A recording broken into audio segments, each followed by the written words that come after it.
Okay, guys, so next move is a little micro move. You will see a lot of competitive wrestlers do it. Not so much in like MMA or BJJ, but certainly in wrestling they use it.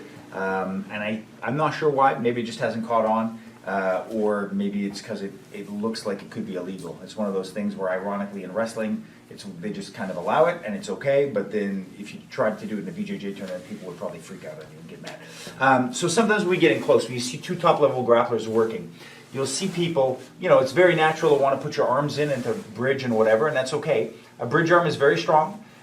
Some of the dangers is that there is a higher chance of the person taking your back. No matter how good you are, there just is. If somebody's really good, if he was like a master of the Russian arm drag, if he was really big like a bear, sometimes that's not my primary. And if I was going to go there with a shot, that's one thing. But to go from an open symmetrical dynamic where I then try to force this in to get to this magic position, it's by the time you get there, he's already collapsing you into a black hole of self-pity, and it's not good.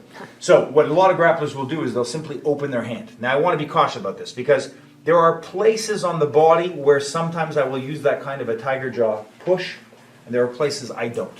And sometimes it becomes confusing, and it's easy for me to remember just because I have lots of injuries from that, no injuries from that.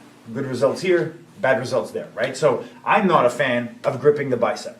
I don't like having my thumb open on the bicep. I've talked about it a lot. If I try to get inside and get that kind of a grip, which is very natural, it's very terrifying, and people flinch and freak out. If I try to do this, and then he does anything to jam me in, or sometimes he comes down and grabs let's say my shirt, my cloth, my fascia, and he drops in like that, he can badly destroy my hand. You'll see this even in judo. Guys will grab here, the other guy will pop, and if the thumb's in the wrong place, it can hurt, like with the lapel, right? So I'm not a fan of that. But it's a very natural fear response. We had a guy who was less experienced at striking, who was in boxing here a few weeks ago, and I always say you pat on the perimeter, and then when he gets inside the perimeter, if I can't duck and dive, then I'm going to shield. I take the desire, my natural primal grasp reflex, I turn it back on me.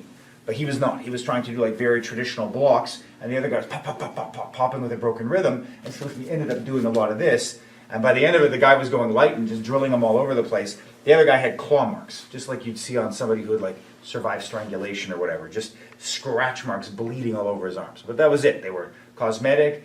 He got clawed after the fact. He's like, I got to put gauze on to get my winter coat on. But the other guy got peppered with hits with impunity. And had that been full force hits or a knife, you'd be dead, I'd be scratched, right? So not a great exchange. So we're all subject to that when things get bad. That's why we train to functionalize the grasp response and either go all the way out or go all the way in.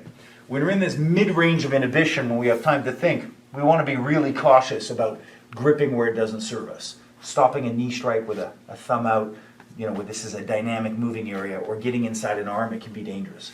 But one place that I use it all the time is on the neck, right? When I bounce, for example, I would very often do the young man shoulder grab in a paternal way, and then if anything got a little bit bad, just a little rotation, just grab the throat. Right? And when you grab somebody's throat with a level of resolution, that means you're ready to go harder. You can stop a punch, you can stop intent. If you squeeze somebody, people will try to go. You can headbutt, you can monitor a lot by the throat. Right? I've had people who I went from being completely passive cosmetically, hand on the chest, and then they go to escalate, just grip the throat, and I had one guy like wet himself. You'll have people start to cry. You'll have all sorts of different responses. So it's very primal, it's very strong, and it's easy to say, well, what if they hit or this or that, but your hand is already there. Right? So if I'm grabbing with 20% power, in the time that you would, forget cocking the arm, in the time that you would headbutt or whatever else, you can bring that up to 80, 90, or 100 like this. Right? So it's very good. And in wrestling, what they'll do is they'll use it less as a grip, more as a cuff, meaning they'll come in, imagine hitting like that on the side of the neck. Bad for structure. And if I'm already here and I'm grinding on his head, and I drive in like that, now I've given him a fulcrum. I'll show from this side without arms. If I'm trying to push, get under, and get perpendicular, and he's strong, but then my other hand is just here. I'm not hitting his throat. I'm just talking about I could be mantling his neck like this with a space. As soon as I push now, it gives me a point of rotation. If I come in a little bit tighter, it's even worse. Imagine how easily you could cheat it. Just the thumb like that, or a little bit of a grip, right, to gain huge effect. I think this is why you should be, again, wrestlers, you'll see it all the time. When they go for a shrug or they're trying to get in, they'll use that hand partially as a spacer. Right? So now if he goes to headbutt me, I have a little bit of control, I have a bit of traction. It's super easy to cheat it and put your thumb in there, into the throat. Super easy. So I'll usually use it. I'll go from this on the back of the head. I just slide in, I insert my thumb. That's it. Boom, and I can start to move. If you have this kind of a dynamic where you're having trouble getting, he's monitoring, and you cuff, you push him back. But you push him back now with control. So if he tries to headbutt you, right? So this is fantastic for the palm. Just that little transition to that, cuff him back palm, right? So imagine, we're here like that. He's honestly trying to, don't let me in. I put my thumb in. My thumb just slips underneath, and not because of that. I'll show you on this side. So we're here like this. My hand just here. See, my hand's up. And I just push.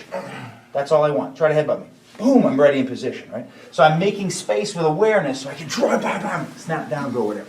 So even in pure sport of grappling, you're with buddies in class, you're going here, I don't hurt them, I push them, I snap them.